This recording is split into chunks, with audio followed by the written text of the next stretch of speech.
Hello, welcome to Persistent Podcast, where we explore the conversations that are driving transformation and shaping the future. I'm your host, co-host, Gurvinder Sani. I'm the Chief Marketing Officer at Persistent. I'm being joined by our Head of Thought Leadership, John Madden. In a world where change is the only constant, we are on a mission to uncover the ideas, insights, and innovations that are redefining industries and societies. From technology and business to culture and beyond, we will be diving into most pressing topics and trends of our time. Join us as we engage with thought leaders, industry disruptors, change makers who come from diverse backgrounds and industries. Together, we will explore the conversations that are the core of change and shaping the world that we live in. Let's get started on this journey of discovery and exploration. Hello, everyone, and welcome to the Persistent Podcast. I'm John Madden, Global Thought Leadership Marketing Director here at Persistent. So, John, why don't you take it over? And we have a very special guest with us today. You want to do the honors of introducing Ray? And by the way, this is only a 25 to 30 minutes talk, and Ray's profile can be much lengthier than that. So you'll have to shorten it a little bit. Right, I'll keep it short and sweet. And we're very honored to welcome here today Ray Wang, the CEO of Silicon Valley-based Constellation Research. He co-hosts Disrupt TV, a weekly enterprise tech and leadership webcast that averages 50,000 views per episode. His groundbreaking best-selling book on digital transformation, Disrupting Digital Business, was published by Harvard Business Review Press in 2015. Ray's new book about digital giants and the future of business, titled Everybody Wants to Rule the World, was released in July 2021.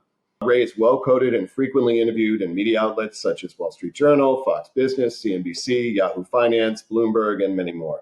Ray, we want to thank you for joining us today on the Persistent Podcast. Thank you for having me.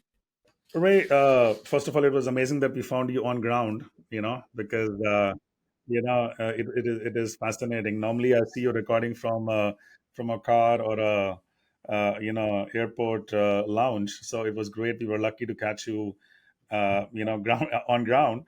I'm a big fan of Disrupt TV. I love that show. And you've been doing that show multiple years, week after week. I've stopped. I think you've managed to get thousands of guests on your show, and these are authors who are coming on and talking about books that are yet to release. And I also feel that Disrupt TV is kind of that platform where if anybody's releasing a book, if anybody's doing a big event, they have to be on Disrupt TV. So what's the secret of your energy? You know what? It's just curiosity. You got to love what you're doing. You got to ask lots of questions. And when you're surrounded by people that are doing innovative things, it's so easy because they're just excited to share what they're about to do, right? And you can hear their passion. You can sense their excitement. They really want to tell the story. They want to do the reveal. And that's what makes it fun, right? You get people to do things they normally wouldn't do. It's not scripted. People don't come on with a pitch. Their whole point is about sharing something that they love and have a lot of passion for. Absolutely. And I think I love the word curiosity because what I feel is that episode after episode, guest after guest, I see that curiosity on both sides. I'm going to tell you some secrets. So watch everyone. What we do is we have a really good producer, and Elle sources some great questions. We work out questions with whoever we're interviewing, and so we kind of use the questions as a framework. But the more we get to know a guest, the more we don't use the framework, and we start veering to other conversations. And it's really a comfort level with those. Vala does all his homework. Friday morning, he researches, probably puts in like a couple hours of research, scanning bios, finding that one nugget of stuff. And I try to study the broader picture of what's going on in that market. And so between the two of us, we kind of create an interesting mesh of conversation and dialogue. And you can tell sometimes Vala's a 10x more excited about that topic than I am. He'll jump in, get in on it. And other times, like I'm more excited about it, and I'll jump in. And it's fun. It's that dialogue. It's the chemistry. But make sure you have your own persona, and you guys, ask the questions that are authentic to you. Yeah, let me jump in. Let's turn it to the industry a little bit. Talk about stepping back and taking a look at the bigger picture. And Ray, I've seen you talk a lot and say a lot of things around AI. So we're going to get to the AI question, particularly generative AI. Now, for those of us like the three of us here, we've been around for a while, right? We've seen plenty of trends, and they kind of fall into two buckets, right? One is like something like cloud or automation where it's really hyped up and then it tends to normalize, right? And it becomes part and parcel for everyone in the IT industry or for B2B companies. And then you have others, say the metaverse or RPA, a little more rocky. They kind of fade away for a while and they don't really have that kind of widespread adoption. So I guess I'm asking on that hype cycle, why is Gen AI any different? Why are we, which path is it going to take? Is it going to take that kind of normalized path, or is it just kind of fade away in the background in lieu of something else? Where are you sitting on that right now? I think it's a compressed cycle of the normalized path. But what I mean is it's as big as the internet. And so we have to start by saying, yes, AI has been around 40, 50 years. It's finally made its debut in the sense that commercialized, it's in the minds of everybody. And we know it's going to have different iterations around. One of the things I'm writing is in the middle of a book, and I'm talking about, I set the stage by talking about the artificial refrigeration market, right? It was hot in the 1920s. People were like, oh my God, it's going to change the way people work. It's going to change how food is, right? And people are getting excited. And the big players are Kelvinator, Frigidaire, GE. And we're like, oh, Amana. Okay, great. Kind of interesting. But the real winner was not the tools manufacturers. I want to take a guess who it was? No. Tell us more. It was Coca-Cola. They figured out how to build a business model on artificial refrigeration, right? And that's what we're going to see. Just like in the internet, it was like, oh, cool, it's on the internet, right? But then people really built businesses on the internet, and so it's going to be like that more than a metaverse trend or more than the cloud because it's something we have to do.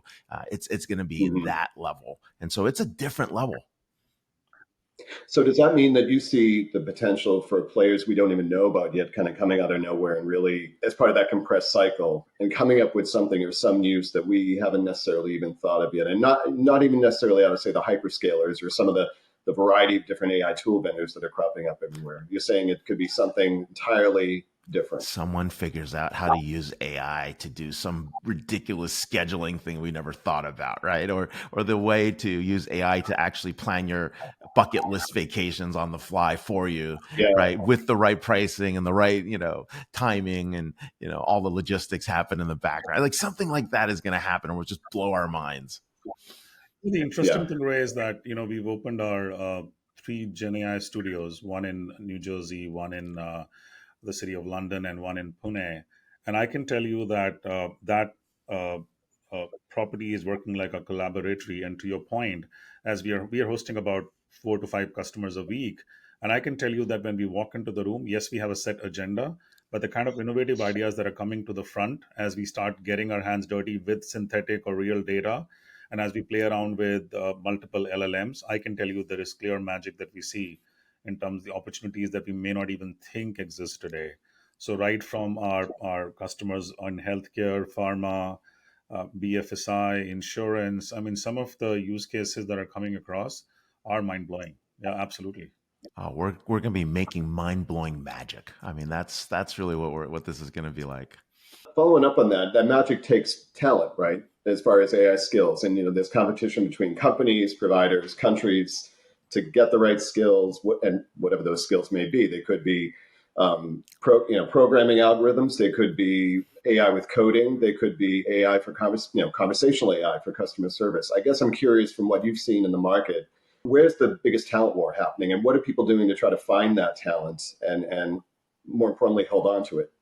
Yeah, I think there's going to be 3 ways we can look at talent. There's the talent that's needed for the development, the hardcore math, engineering, science, right? The things that you need to do to get like the algos out there to, refine the algos so we have no issues in terms of, hallucinations, getting the data sources integrated correct. Okay, so there's the technical skills. But there's a whole nother set of skills that people tend to forget, which is really, I've got business cred. I got business expertise. What can I imagine? How do I teach those systems to imagine beyond what we're capable of doing today? And I think those are going to be a very different set of individuals that are working on that. And then we've got a lot of training ahead of us. And that training's a little bit different. There's the training of the models that we get, but there's also trying to actually refine what the human machine interaction is going to be like. So how do you actually train a model, find something wrong, bring it back, get the confidence level that the system's going to get it right. And so there's going to be that level of users as well. So I think it's going to be a wide spectrum. It's not just the technical, geeks and the math folks that are going to be able to do this. I think we're going to need a lot of creative individuals to think about how to reimagine things. For our guests, I want you to know that Ray is one of the top futurists. And I've been following Ray's work for more than 15 plus years now. And Ray, in Everybody Wants to Rule, you gave some very clear examples in terms of things that we are experiencing today. And you've always spoken about this point of human in the loop. And I know that there's a famous model that you speak about. Can you talk a little bit to our audience about from Everybody Wants to Rule the World to now what? And if you can give us some kind of a sneak preview into what we can expect from the next book. So we actually believe that post AI, there's going to be a world where data becomes very important. The business is built on data and a business graph, and your ability to continue to update that business graph is where your competitive advantage is. In Everybody Wants to Rule the World, these data-driven digital networks, or DDDNs, are basically one of the foundations because what they're bringing together are value chains. So imagine retail, manufacturing, and distribution are connected with these signals around data. It changes demand, it changes pricing, it changes preferences, it helps you identify new market opportunities. And that's really what we're trying to do in the post-AI world, because in a post-AI world, it's just business again. It's not like an internet business or a cloud business. It's just business. And it's going to be incorporated that same way. We also have 5 models that we've identified that are going to be these models that are going to drive those future types of organizations that are going to be in that post AI world. And that's kind of the secret sauce. Like, what will those companies look like? How are they going to take advantage of those models to use data to actually build their business? The TLDR basically is companies are going to be valued by the data sets they have just as much as their revenue, and that's going to drive market cap. Ray, just following up on something you said in terms of data and the value of data to different companies and companies being evaluated on their data. There was a lot of talk at Google Next. They introduced their first AI chip. There's a lot going on right now as far as AI chip manufacturing, a lot of data centers being built. Microsoft just announced a new one. And my thought is, with all this data and with all this cloud and all the scaling necessary to make AI really, really fly, it takes power, it takes space, and it takes other considerations we haven't even thought of yet. So I'm sort of curious your viewpoints in terms of not only the AI chip race, but everything that comes along with that in terms of being able to harness the data for whatever it is, whether it's algorithms, whether it's business value, and the implications as far as data center locations, power, security. It seems like we're getting a little over our skis on that as an industry. So I'm kind of curious your views on that. So if we had to plan out how much power we needed and how much space we needed for data centers and all the other number of labor we need for X and how much rare earth materials we needed, we'd probably not do this. That's really what the challenge is. I think what we're doing is we're doing it on the fly, and everybody's in a race to get there. And I think it's a natural extension of how humanity normally works.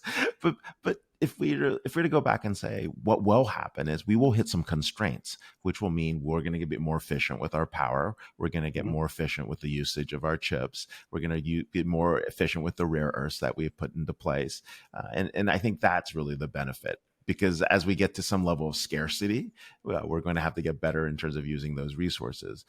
That also means that we don't put everything into a GPU either. Not everything needs to be trained on a GPU, and inference works differently. And the way tensors process on a TPU is going to work differently. So we're going to get really good at mixing and matching loads. And so that will also change. But for the foreseeable future, their GPUs have a lock, and NVIDIA's got a great, value proposition, and nobody's going to catch up for at least 24 to 36 months. But in that period of time, there's a lot organizations can do without having to actually spend a lot of money. They can start by getting their data strategy in place. They can start by making sure they understand the value of their data and how they want to build other data models. The good news, it's going to get cheaper, it's going to get easier, and it's going to get faster. Like, what are the solutions? Like, you can choose faster, better, cheaper, but you're going to choose 2 out of 3. I think you might get 3 out of 3 on this one. I have a follow-up question, Ray. Is there a vertical or an industry that you think is taking the lead, or that is really going to be a leader in this Well, effect? manufacturing can definitely have a lead because the operational data that's being stored at the edges, when you can finally bring it back, they're going to find some amazing things. We already see that in warehouse and logistics.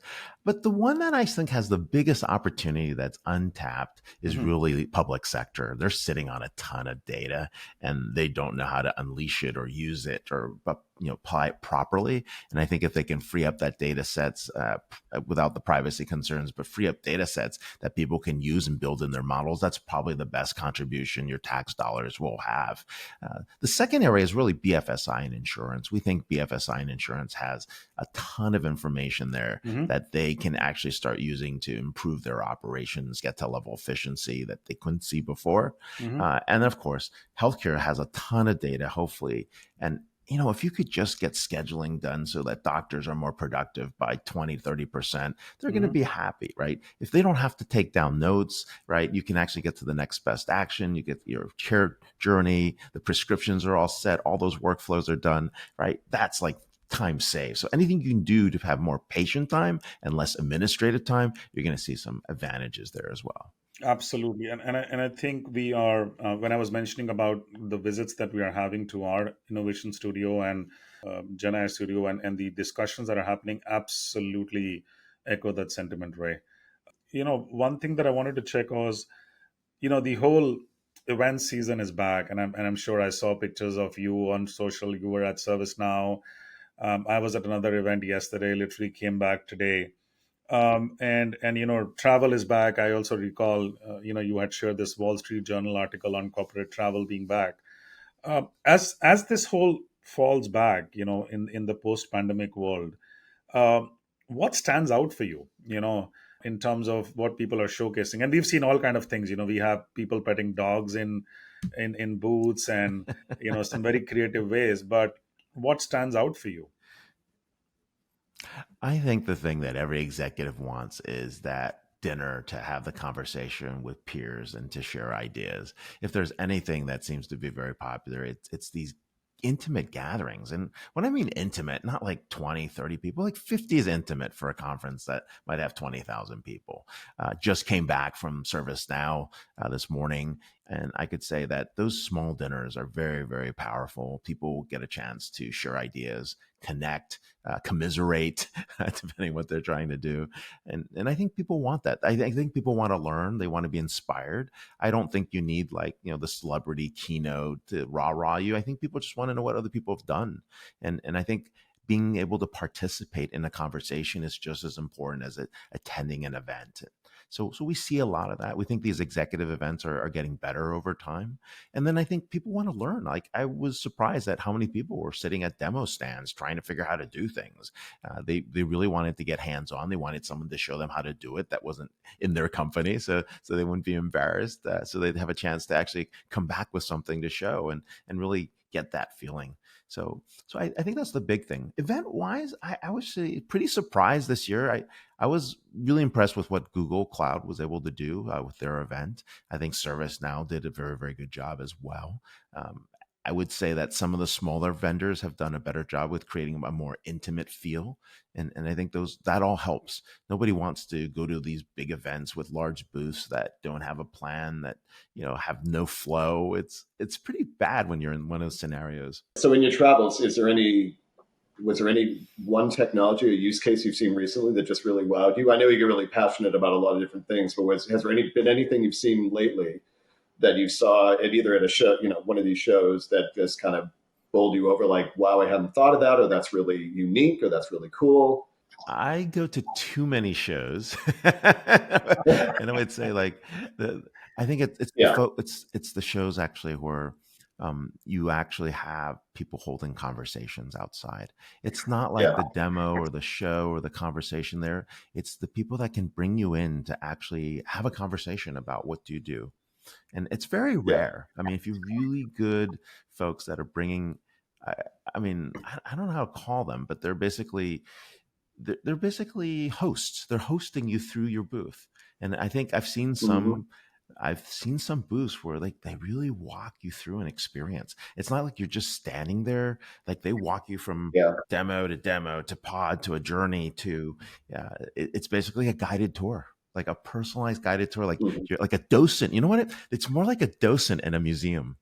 Love that. Love that. And then, Ray, I want to also acknowledge and thank you for, I know Persistent was called out as the Enterprise Service Provider of the Year for last year. We take that acknowledgement very seriously. And thank you to your team for calling us out. Anything that you want to tell to our employees and our team members, because we're very proud of this achievement. Persistent was also called as the most promising company of the year by CNBC. Just declared our 16th straight quarter of growth in our results. Any message for our team members here from your side? Yeah, I think the most important thing is to keep your creativity and keep your spirit of innovation. Customers need your help in terms of identifying problems and solutions that they would never have thought of. And organizations often don't have the courage to do that. And so they're relying on you to help them think differently or find solutions they wouldn't normally have thought about or try a different approach. So don't be shy. Please share those with your clients because it will only benefit them more. What I can say is that we are very persistent on that point, Ray. So we will keep going that path. All right. No, this was great, and Yeah, thanks to Ray Wang, Chairman, founder and principal analyst at Constellation Research. Ray, thank you very much for your time. We know how busy you are, and thanks for all your insights and the conversation today. We really appreciate it. John and and we look Gurvinder, forward to having you back soon, Ray. Yeah. thanks for You being Yeah, such a come back gracious soon. host. So Thank you. Thank you to our listeners and viewers for joining us today for the Persistent Podcast. Remember, we want to hear from you. We want you to join the conversation. To learn more, visit us at persistent.com/podcasts or email us at podcasts@persistent.com. I'm John Madden, Global Thought Leadership Marketing Director at Persistent. On behalf of me and my co-host, Gurvinder Sahni, we'll see you next time.